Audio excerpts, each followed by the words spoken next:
Matthew, what for you were the key takeaways from this year's conference?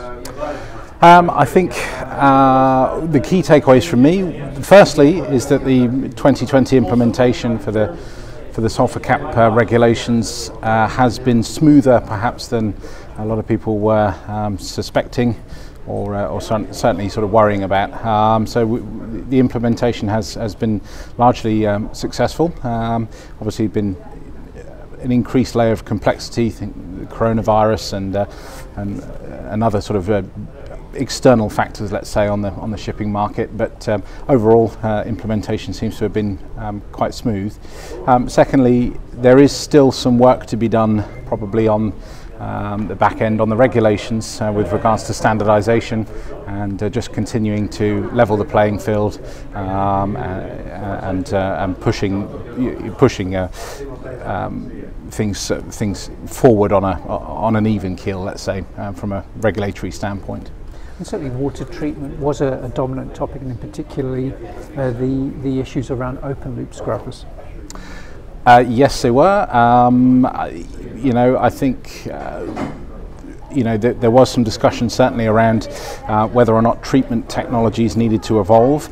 I think essentially at the moment that all comes down to what happens with the regulations, the experience building phase that the IMO have actually written into the guidelines.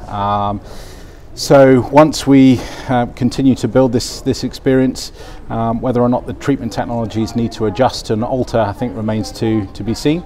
Certainly from Chelsea Technologies' point of view, what we continue to strive for is accurate and scientific base for our monitoring, to give ship owners the clearest view they can, really most accurate view they can of the discharges from their open loop scrubbers.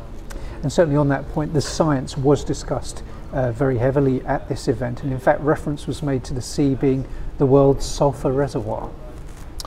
Yes, indeed. I mean, the argument, as we heard from other panelists, was made that, of course, all the sulphur since the beginning of time for ships has ended up in the sky first, and then one way or another ended up in the sea.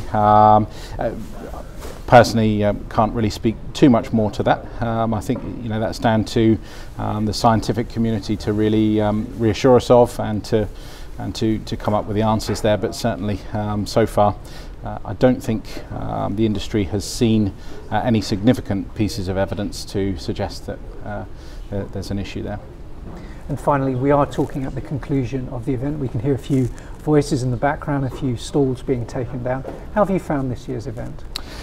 This event has been great. It's always nice to come out and meet with this particular delegation for the maritime air pollution.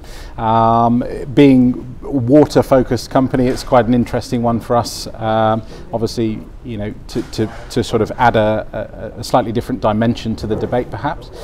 This year, there's been impacts with coronavirus on stopping some people travelling, but I think the level of debate was stimulating. The topics were excellent. We heard for some great speakers. So yeah, overall, very good.